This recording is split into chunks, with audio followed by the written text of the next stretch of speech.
Welcome to the Passionate Pioneer podcast. Hi, I'm Beth, and I'm passionate about supporting women who are feeling disillusioned and disappointed with their career and showing them what is possible when you follow your passion.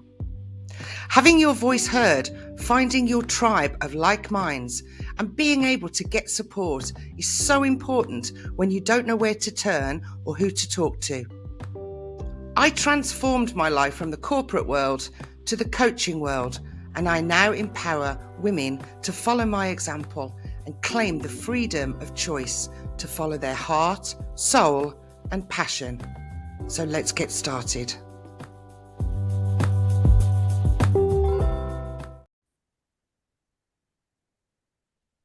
Today, I am joined by Connie Jean Monroe. Connie is the owner of Monroe Coaching, where women can be authentic and build their lives without children, whether that's by choice or they've flown the coop. She offers a safe space where you can reevaluate your hopes, dreams, and goals to live a meaningful life with joy. Welcome, Connie. Thanks so much for having me. It's really nice to be here, Beth. Nice for you to come. Really, really lovely. I've had some amazing women that have stepped up to have their voice heard. Excellent. Which is great. So I want to just go into this reevaluating your hopes, dreams, and goals to live a meaningful life with joy. Can you just talk about what you're doing now, and then we'll step back in time and see how you got here? Absolutely. Absolutely. So I work with a framework that I've labeled Joy. It's based on a book I wrote, Holding On to Joy. And basically it's three parts, right? So when I'm working with people, we split it apart. The J is, well, the first thing we want to know is, where are you on your journey, right? It's all about the journey. Right. I learned a long time ago that to stop focusing on the destination, right? Because the journey is the important part. So where what are you comfortable with? What do you, where are you? What are you doing? What are your dreams? What are, how do you start your day? How do you end your day, right? Where are you on your journey? The next step is the O, right? And what that means, what is your relationship with others, right? Maybe you're surrounding yourself with toxic people. That could be the whole kit and caboodle of why, you need change in your life, right? What is your relationship with others? How smooth? Are there smooth relationships? Are there rough relationships? How do you communicate to other people, right? And then last but not least is we're going to take a look at you, right? We're going to take a look at what, why are you talking to me, right? Every single time that I have made progress in my own life, right? It was always when I spoke with somebody. So why are you here speaking with me, right? So that's not, we save the best for the last, we save you for last. And then we take it from there, because these three aspects are really you. They're the package of what, you're here and you're trying to get there. How are we going to get you there? And there's lots of stuff that I provide within each of those sections to keep you in check. It's like I give you a toolbox to say, all right, well, if I'm not achieving my goals, where's my mental attitude? What is it that I need today? I'm going to go into that toolbox. I'm going to pull it out, and I'm going to make this a good day. I'm going to make progress today. If we just improve ourselves, like 1% every day, by the end of the year, you've made great progress. Yeah, I totally agree. And it's the accountability, isn't it? Yes. So that's why you need your tribe. It's funny, I talk in every podcast, the same subject comes up. Find your tribe, find your mentors, find people who are on your side, get rid of toxic people. Coaching, mentoring, a teacher, somebody that can keep you accountable. Accountability is key, isn't it? It's totally key. Right. And the joy, I love that acronym that you've got with joy. And the joy is in the journey, isn't it?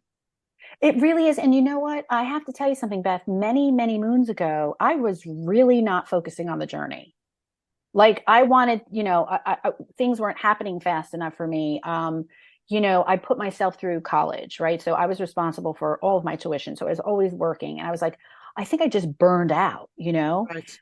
and I really wasn't thinking about the journey. I'm like, if I can just make X amount of money, if I could just get my college degree, if I could just do this, and if I could just get married, if I could just have a baby. I mean, good Lord, like I am so not about that anymore. I really am Right. not about that anymore. Right.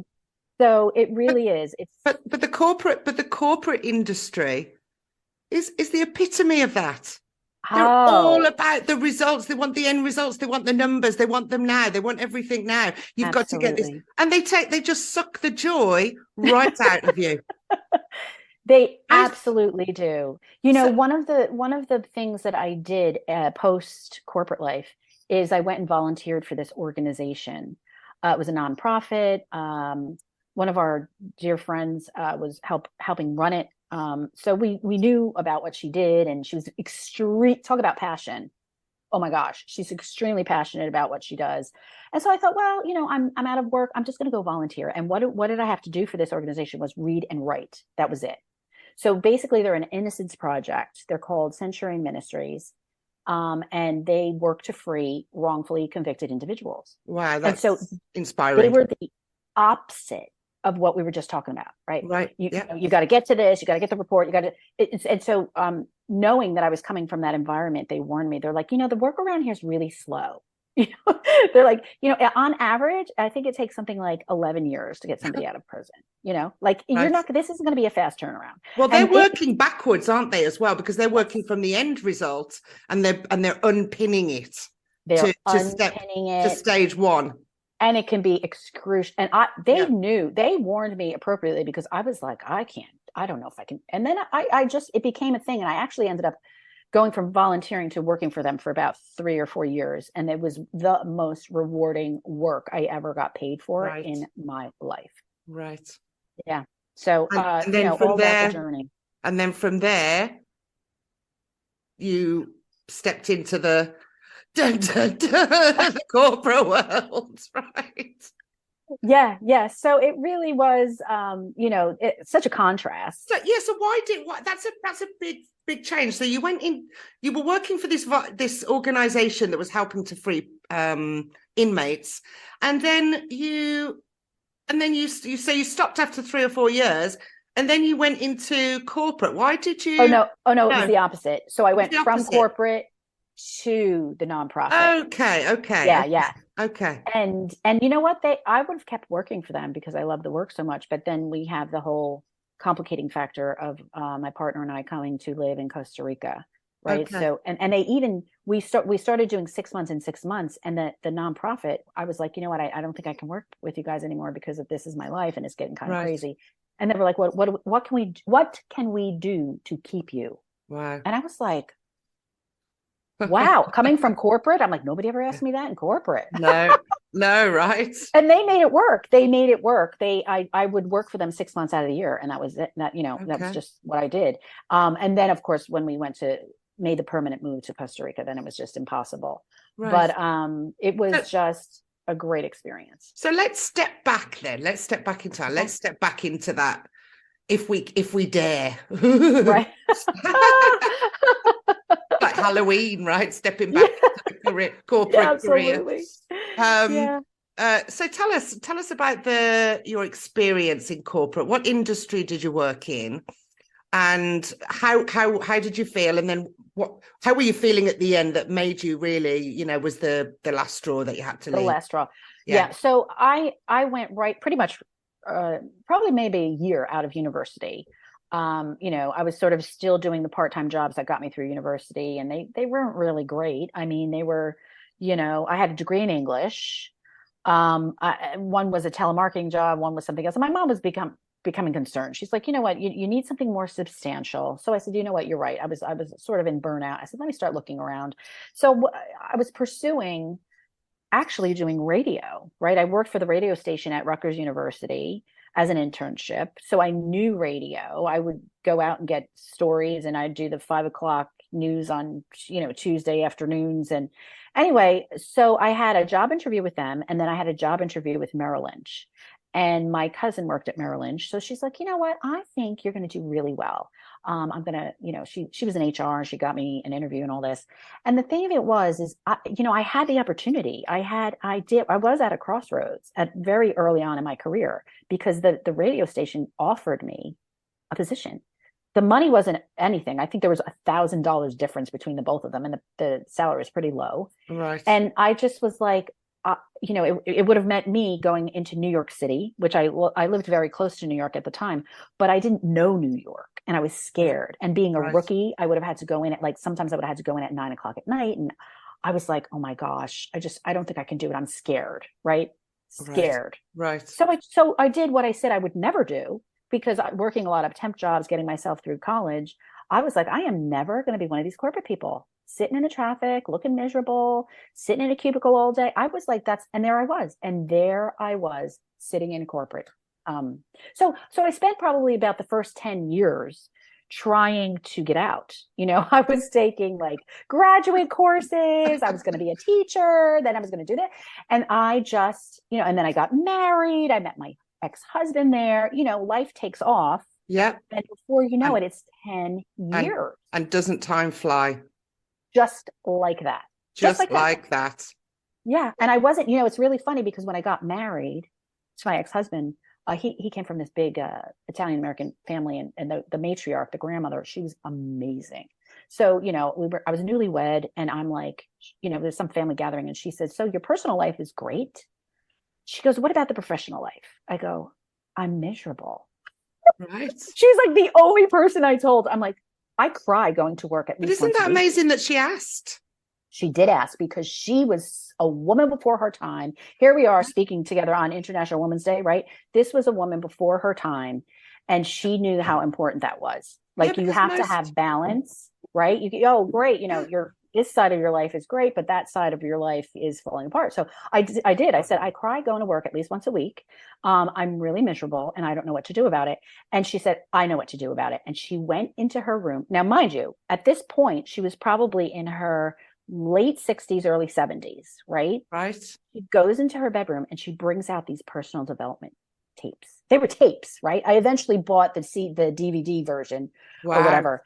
And she's like, you're going to listen to these. And I listened to those tapes every day going to work. And I'd go into work and I'd be like, la, la, la. And I was like, I know I don't want to be here, but I'm going to be the best me here. And so I ended up getting promoted. That's how I found my love of coaching, is I really did believe in my people. And I believed if I wasn't promoting my people, that I wasn't doing a good job.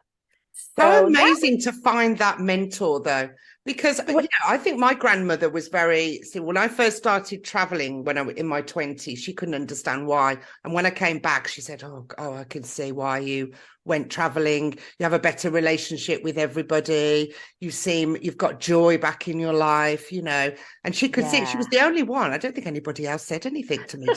Nobody asked me, if that was before. That was the period in between the corporate before and the corporate afterwards, right? But what a difference. But she was the same. I mean, she didn't have the self-help tapes, but she did, she could clearly see, and she took an interest in why I was going, and but nobody else had. Sometimes it's just that we cannot underestimate how much one person can make a huge difference in our lives. Yeah. And I've been really fortunate, again, here we are talking on International Women's Day. I have had some amazing women in my corner. I had my cheerleading coach from when I was a child, right? She came into my life when my parents were getting divorced. Flash forward 35 years, I was going through my own divorce, and I started coaching cheerleading. Like the synchronicities in my life are absolutely beautiful, and really have it's come full circle to where I totally get it. I'm like, wow, there is joy in the journey. It's not about that destination. Yeah, absolutely. I couldn't agree more. It does come full circle. And it's one of the reasons that I love coaching, is because I want women to experience, and go Well, give them an easier process. There's no easy way, but an easier process and some tools and techniques for them to follow so that they can find their passion and their joy and, and also there's years of experience. Yeah.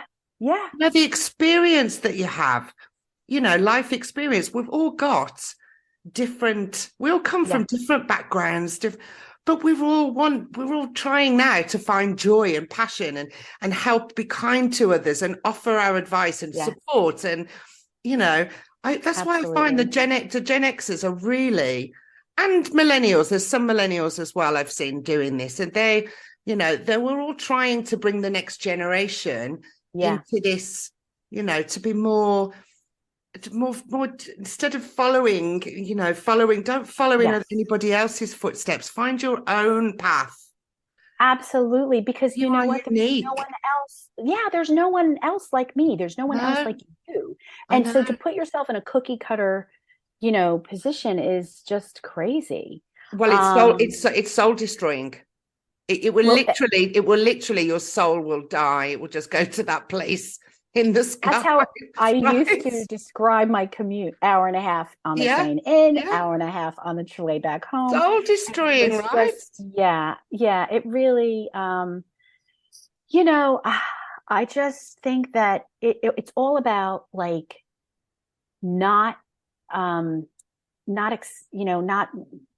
making excuses, or I don't know what it is. What I do know is that when I went through my divorce, the biggest lesson I learned from my divorce was that life was short, right? All of a sudden, I felt like, okay, I'm 35. And what people were telling me was, you're 35, you're still a baby, you can get married and have babies. And I was like, can I get through my divorce first? And for me, it was a game changer. I was like, maybe I'm not supposed to have babies, right? Yeah. I tried. I did the whole in vitro thing, whatever. It was part of the problem of the marriage and everything. But the thing of it is like, what am I going to do differently? There's so much I want to do. Yeah. There's so much I want to do. Yeah. And honestly, had that in vitro worked out, I'm going to tell you right now, I would have been one of those people who just totally, it would have been another 20 years before I would have focused on anything. I believe we're all put here to do something. Yeah. Children are lovely. Becoming a parent is wonderful, but that's not what you're here to do. That's right? Correct. Yeah, because your child is a unique person and they're meant to do what, you can guide them, but, And I think that if you're doing your passion, you've got to lead the way. You've got to show them, lead by example, right? Absolutely. So I just started focusing on the other things I wanted to do, like travel, like write my book, like, whatever, everything just changed. The minute I changed my focus, everything changed. And I really did. I felt like life was short. And, I used to, of course, I went through a really hard time and I was like on the pity pot for like a long time. And one day I came home from work, I had this pattern, I'd be like, I'd come home, I'd open a bottle of wine. I went back to smoking for my college days. Oh, this is it, isn't it? You just go down the, you go down the rabbit hole. Absolutely. And then one day I got home and I got a phone call and there was weeping on the other end. And I was like, oh, I'm not the one weeping for a change, right? Who is this? And guess what? By the way, I grew up with my cousin. Her name is Beth. And nice. We grew up like sisters because we were both the youngest in our families. And it was her. She was weeping because her sister, my other cousin, she was just diagnosed with cancer, breast cancer. And my cousin Beth is a wonderful nurse. She's got an amazing career and she's really good at what she does. And I thought, oh my God, if she's weeping, this is a bad prognosis. And it was. Right. And so, we stayed on the phone, we talked, we had a really good conversation. And when I got off that phone, I thought, I'm not going to die from this divorce. I am not dying from this divorce. Right. My cousin might die. And thankfully she didn't. She had 2 really, really rough years. She lost her hair and everything. Right. And she's still with us. Thank God. But the thing of it is, it smacked me in the face.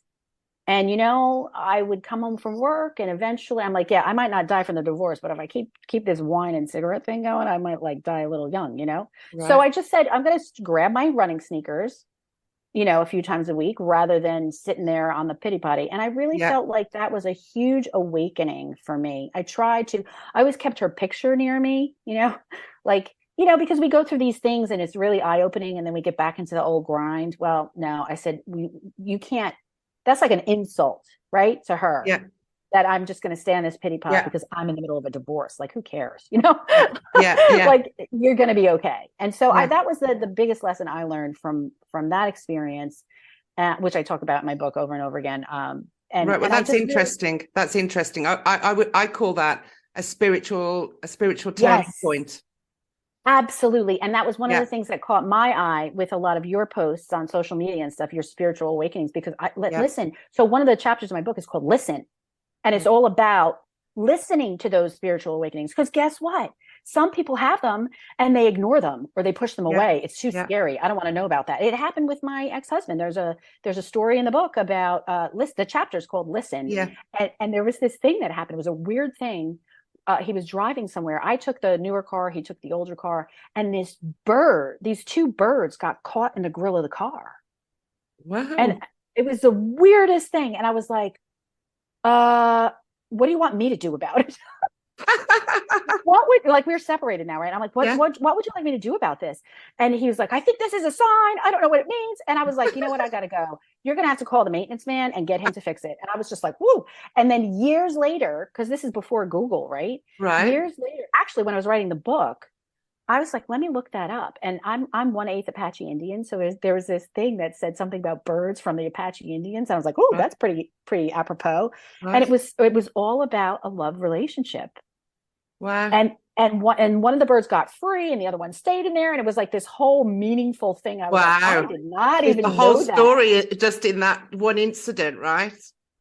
And you know what? Had Google been around and he would have been able to Google, I don't know what he would have done. I mean, I was over it by that point. I was well on my way to getting out of that relationship, but it was just, that was a spiritual awakening, right? Yeah, it is. It's a spiritual turning point. And it can be a culmination, of many different things.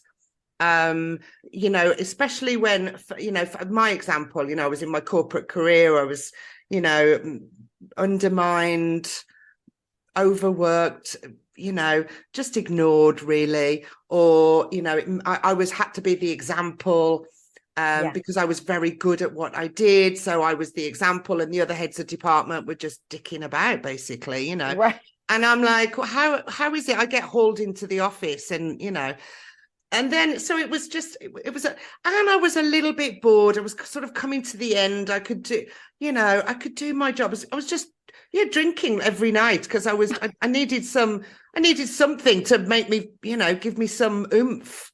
Yeah. I just lost all my passion, all my joy. Yeah. And then I knew my father was sick and then he died. And, and that for me was one of many, you can have many mini spiritual awakening points, absolutely, spiritual turning points, as I call them. And that to me was the big one. And I was living in the Caribbean. So I decided I needed to get out of corporate, retrain as an English teacher, move back to Europe to be closer to my family and closer to my mum because she was on her own. And basically just follow the breadcrumbs, and go from there. And then you talked about your cousin having cancer. My brother had cancer. He was 43 when he was diagnosed and they gave him 2 years and he lived 2 years. And again, when we lost him a few years ago, just before COVID hit. And that was another big spiritual turning point for me. Just life is just too short. Yeah. And that's when I got serious about my coaching business. Yeah. Very serious about it. And then I hired coaches, mentors. I did courses, workshops, you name it, right? Yeah. And I got serious about it. And I thought, I just can't wait any longer. I can't keep waiting for the right moment. Because you know what? There's never a right moment. It never comes until you take the action. Absolutely. Once you start taking action, that's the right moment, even if it's the wrong action, because then you learn from it. That's correct. The right moment, the right time is always now. now, It now. is. As Absolutely. Eckhart Tolle says, it's now, now, Yeah. now, now, Yeah. now, right? Yeah. It's so true. Yeah, I it mean, it does. took me a long time to learn that, Yeah. but it is the absolute truth. Yeah, it's totally you've got to, well, it's the wake up calls, and life is too short. Yeah. Go and grab life by the what. I agree. I Um, agree. And we all need help getting there. We all yeah, need we help do. getting there. We do. So I'm really, that must have, all of these things then was little spiritual turning points for you that made you leave the corporate world, yeah, and then go into this amazing world of helping the inmates to unravel. Yeah, well, that was that. So here's the thing with that work, right? That work was amazing. I heard so many stories that were humbling, right? One of which, the organization used to do a big fundraiser every year. I think they did two. And the very first fundraiser I went to, they bring these guys that have come out of prison, and they have them give speeches and everything. And this guy was wrongly convicted at the age of 17. He had an alibi. He did not do the crime, and someone said he did, and it just unraveled from there, and he ended up spending 17 years in prison. Oh my goodness. And he was a man of great faith. His mom raised him that way, and he gave this speech that was mind-blowing. He's like, you'd think that coming out after 17 years doing time for a crime he didn't do, that he'd be angry and bitter and twisted. Yes. Yeah. Everyone gave him a standing ovation, because he said, I knew in that prison cell that I was physically in prison, but not in my mind. Right. And then he put it on the audience. He said, what are you in prison for? Yeah, it's true. Exactly. You're free to roam, and you're free to roam about. Yeah. He said, so he knew, and his name is Richard Miles. He was nominated as CNN hero. So if you get a chance to check him out, he's an amazing, and he came out and helped people. He now helps people. He's paid it forward, right? Totally paid it forward. And you know what? Nice. He even helps those who paid their time because they had to be in there, right? Because when you got that stigma on you, nobody wants to hire these people. So I went from corporate life to helping these people. Yeah. But when I was helping these people, I was like, this is what it means to work with a purpose. Right. This is a step. That's why now I know why my friend, Kate German, is so passionate about what she does. Like, this is what it means to live with passion and work with passion and have meaning in everything that you do. Yeah. And there was just no turning back for me. Yeah. I was like, I'm never getting on that train to go into that office again. Right. It's not happening. Yeah. But it wasn't easy. You have a revelation like that. You have a spiritual turning point, right? Yeah. Yeah. And then you go, oh, but it's just oh, and then all the doubts come in, all the limiting beliefs, all the conditioning, well, you can't do that, you're not smart enough, well, you can't do that, are you crazy, and all of these, and people will tell you you're crazy. Yeah, absolutely. Other people and your own inner voice that says, you can't do that, you're going to fail, you need this job, you can't. What happens with it's and I had a lot of people telling me, well, what are you going to live in Costa Rica for? I'm like, it's paradise, number one. But, it really is true. Like, you have to be prepared. Nothing changes if nothing changes, right? Absolutely. If you've been doing the same thing, trying to get different results, that's like the equivalent of crazy. That's what. And these little cliche quotes are amazing, but they're so true, right? They're so true. Be the change you want to see. Make the changes. Absolutely. Make the changes. What do you want? In fact, it's from experiencing what you don't want, right, that we see what we do want and focus on that.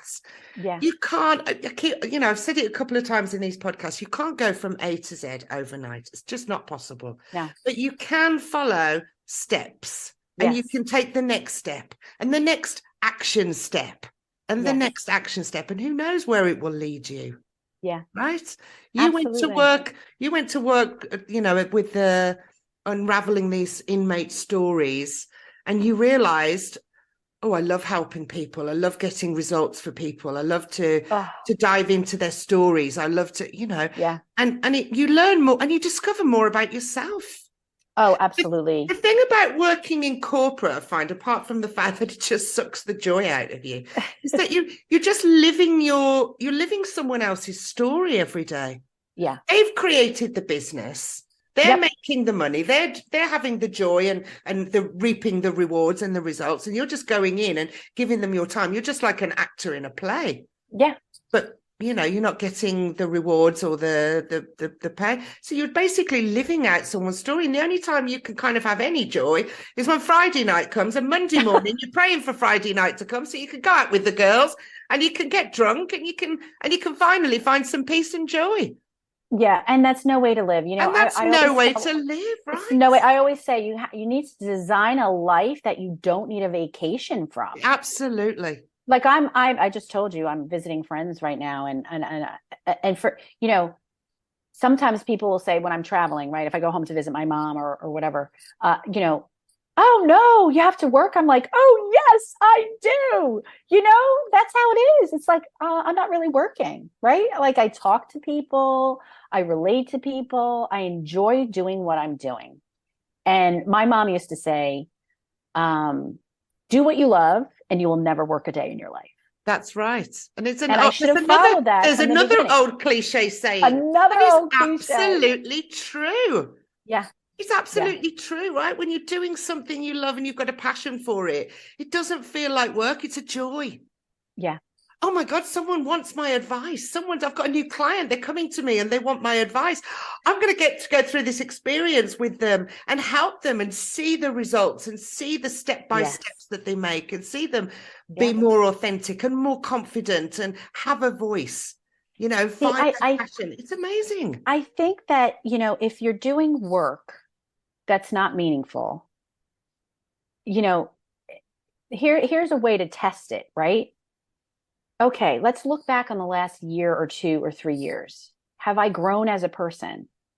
Or is it just my bank account growing? Because I can tell you right now, I grew up poor, Beth. Yeah. And when I was in that corporate career, I was like, oh, they were very attractive. They're like, oh, well, you can do this and then you can get that promotion. And that was the thing that was luring that was me the hook. to them. That was the total hook. But I also know someone else who had a side gig most of her life, right? She was my cheer coach. She had a vision for cheerleading of what it is today. Right. And when I was her cheerleader, she never got paid a dime for. She spent from the age of like I don't know 17 or 18 through maybe age 40 or 45 volunteering her time. Right. So she was corporate because that paid the bills. It took her all those years, and now she has her own business. So first she went to work for a gym, but she always said, this is not about that, right? Yeah. You do what you love and the money will come. You might have to wait a while. Yeah. It will always come. Yeah, absolutely. And that's a great example, because I always say, look, you don't have to, it's not drastic. You don't have to leave your 9 to 5 tomorrow. Right. Start this as a weekend thing. Start doing courses and workshops and look at, free books, the self-help books. You had tapes, right? So anything to get so that you can find something that you really love and follow that. And then do it at night, do it on the weekend. You know what? If you want something, if you want to follow your passion, you want it badly enough, you're going to have to make some little sacrifices. You can't go out. There's no point going out on a Friday night getting drunk with your friends. It's you're going to waste a whole day then on Saturday, and you're just wasting your life. Yeah.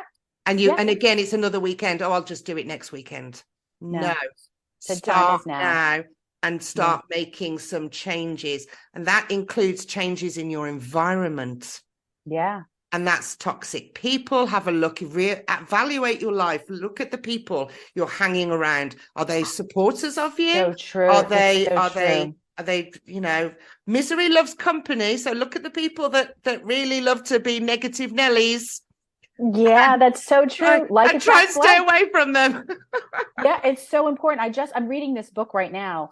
Jack Canfield's three success principles. Love it. Love him. And he has a whole chapter dedicated to toxic people. Yeah. And he says, write a list of people who you spend the most time with. Yeah. Make a list. And then go in the list and put a negative or a positive sign before their name for exactly that reason. Are they negative or are they positive influence on your life? Yeah. And he said, I'm really sorry to say this. You're not even going to want to hear it. But all those ones with the negative, you need to get rid of. Walk away. You just need to walk away. I know. And it is difficult. And that's another scary step. Because it's like, gosh. I'm going to lose friends. Oh my God, I won't have any friends. That's the ego coming forward, the fear of, oh, I'll just get rid of all my friends. I won't have any friends then. What? Well, and so what he says in the chapter, he's like, you're better off with no friends with the wrong ones. Absolutely. It's absolutely true. But then, when you start following those, you start following the action, you start following your passion, you start following what you love, you attract new friends, the right thing. You attract the new friends that come into your life and other people that say, oh, you're starting a podcast, are you? Oh, my friend is doing a podcast. She can help you with some advice. She's got, blah, blah, blah. Oh, you're starting a coaching business. What are you doing? Oh, I've got a friend. Have you got a website? I've got a friend that can help you. You have no idea the support that comes in when you get rid of that old stuff. Oh, yeah. It's mind blowing, really. It is mind blowing. It really is mind blowing. Because you think, and then you feel bad, right? Like, oh, well, this is a friend, or this is a person in the family, or this is this person, or this person did this for me. And no, there's no room for negativity. Life is too short. Yeah, and you have to there's no way you're going to keep your own positive energy going with people dragging you down. It's just counterintuitive. Well, it's all part of your mental health, and it's part of your well-being, isn't it? And Absolutely. Let me ask you a question. When you were working in the corporate industry, I know you sort of mentioned that you were like coming at home, drinking, smoking, all of that. Right. How difficult is it though when you're working in the corporate industry to really take care of yourself and your mental health? Is it possible? Well, here's the thing, right? It's the awareness, isn't it? It's the awareness. It's the awareness. Yeah. And nothing's easy, right? I'm not going to be negative here, but choose your hard, right? Life is hard. Yes, correct. Okay, it's hard to go to the gym every day and take care of your health, but it's also hard to smoke and drink every night and gain 20 pounds. Right? Yeah. Which one? Choose your hard. Yeah, right? That's correct. And back in the day, like when I started in corporate, I think the company was being really smart. I mean, they were enticing us with gym memberships and giving us, by the way, really excellent training. But that started to all fizzle away over the years. Right. They realized how much money they were spending on it. Yeah. They realized, but the thing of it is like, what are you following? Are you following what everybody else is doing? Yeah. Or are you being, so the first chapter of my book is called Be Honest with Yourself. Yeah. I love that. 100%. I'm not talking about, no, be honest with yourself. Yeah. Right. Yeah. Do you like what you see when you look in the mirror? Do you like what you hear about when you hear other people saying things about you? Be honest with yourself. Yeah. If that's not who you are, don't go down that path. That's right. And so it really, it's, I think there are hidden gems in most corporations. I know that the last 5 years that I worked for Merrill Lynch, they were the best 5 years because I had this, he was like 3-4 levels above me.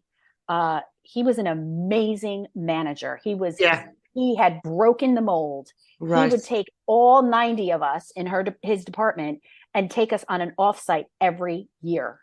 Nice. And we would do these activities, but that's not the rule, right? That's very unusual because it's all this old mentality, isn't it? And it's still very masculine industry, which is do. Now, I understand we talk about the feminine now. Now, listen, I'm a doer. I've got a lot of masculine energy, but I also have the feminine energy, which is the creativity and the right logic and creativity, the left brain, right brain, you know, and that they've tussled over the years, I can tell you. But, you know, but we're still very much in the corporate industry, very much the masculine, and there's no real room for creativity, which I think women bring to the table, which is the creativity and the out-of-box thinking and the new ideas, fresh. Let's try this. And I was like, oh no, I don't think we'll do that. I don't think I don't think we'll do that. No, it's worked for years, Beth. It's not good. Let's not do that. Well, you know, and I have a really good example about that. So we were held accountable as managers to make sure that our people were developing. And, you know, the way I always looked at it was, there's some people who are punching a clock, right? They don't want to develop. This isn't their thing, right? I had a guy reporting to me who was that person. His passion was, he conducted an orchestra. That was his side gig. The New York Symphonic Arts Ensemble. He was the, did you lose me? No, I'm still here. Oh, okay. Yeah. So he had no interest in professional development because that's not who he was. He was being honest with himself, right? Right. So here's what happens. That was all tied into his rating and his bonus. So I was like, we're going to find a way to reverse this. So I talked about it with my manager, and then she talked about it with other people. And here's what we did for him. He was able to give a lunch and learn on what it's like to conduct an orchestra and how he can compare that to leadership. Wow. That's out of the box. A standing ovation for that lunch and learn that he gave. Wow. He tied it in so beautifully. This is a man with 2 master's degrees. Like he wasn't competent because it wasn't in business. He wasn't going to talk about business. I was so happy to be able to do that for him. Right. Because that meant he could then get the credit for what he was supposed to do during the year and get a good bonus and a good rating.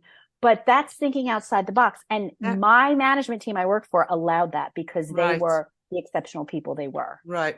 And many, and that is the exception, isn't it? Because, you know, I'd love to say that, you know, things are going to change, but, you know, I'm not so sure. The corporations are getting bigger and bigger, and people are just becoming smaller and smaller, just a number now instead of not even a name.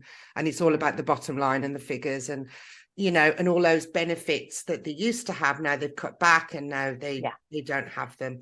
Well, and you know, when they were giving the packages out, you know, they wanted to retain me, right? Yeah. And so they had some big cheese call me, and he's like, so "Tell me about yourself. You've been working for Merrill Lynch for 8 years." I go, "No, 16 years. Oh gosh.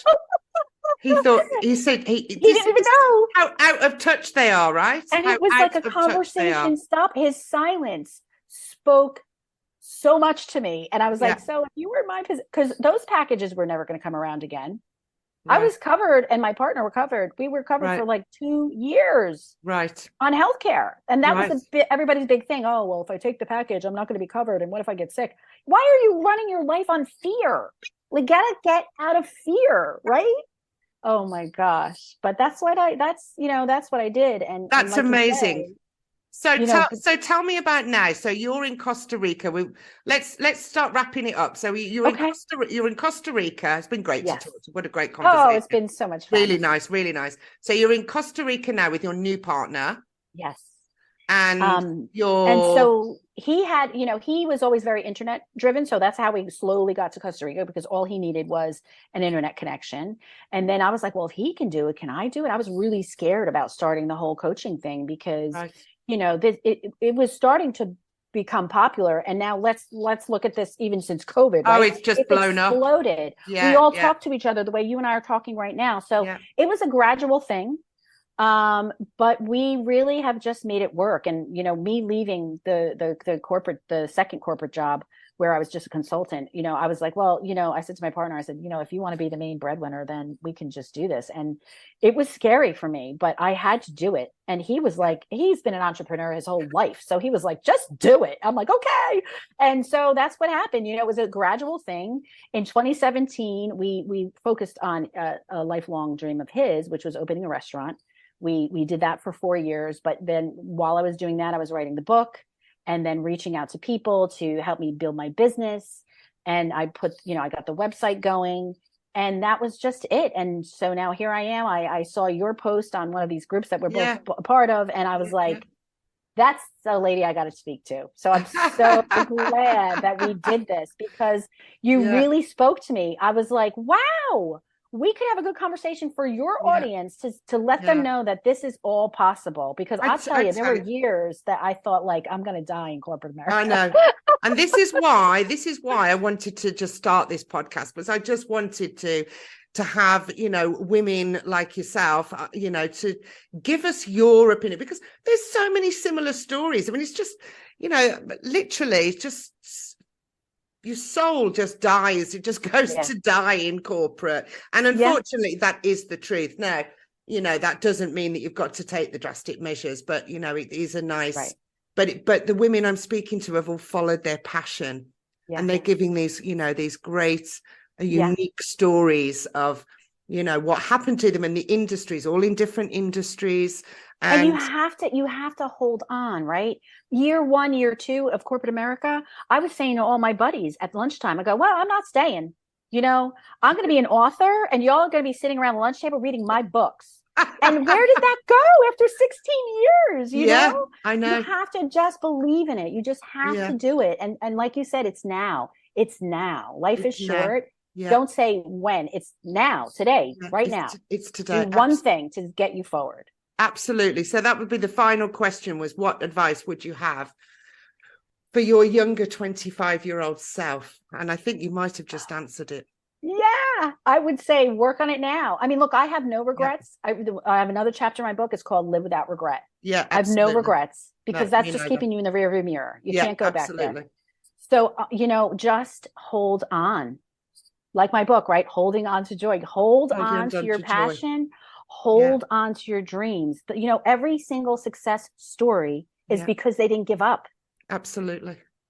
They've been rejected a million times. They had to do 5 different ways of getting there, but they just didn't give up. You read stories, don't you, about, people like Oprah Winfrey who was rejected.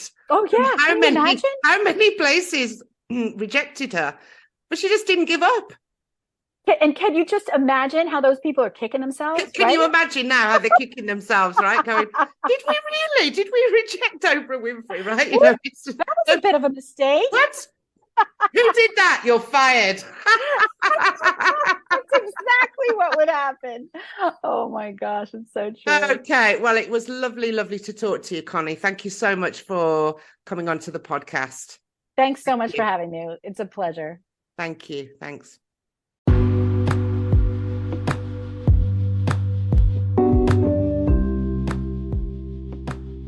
Thanks for listening today. If you would like to join me in telling your story about how you are quietly quitting your career and how you've got one foot out of the 9-to-5 rat race, or if you are a woman who has a story about already leaving the professional world to follow your passion and can offer inspiring advice, then please message me to get yourself booked in on an episode just for you. If you have a question for me or would like to know more information about how I can support you in one of my passion programs, please message me on Instagram, Facebook, or visit my website. You can also grab your free copy of my workbook, Your Passion Journey Starts Here, by joining my online community. And don't forget to subscribe if you enjoy this podcast and share it with your friends. Until next time, this is Beth Taylor at the Passionate Pioneer Podcast, signing off.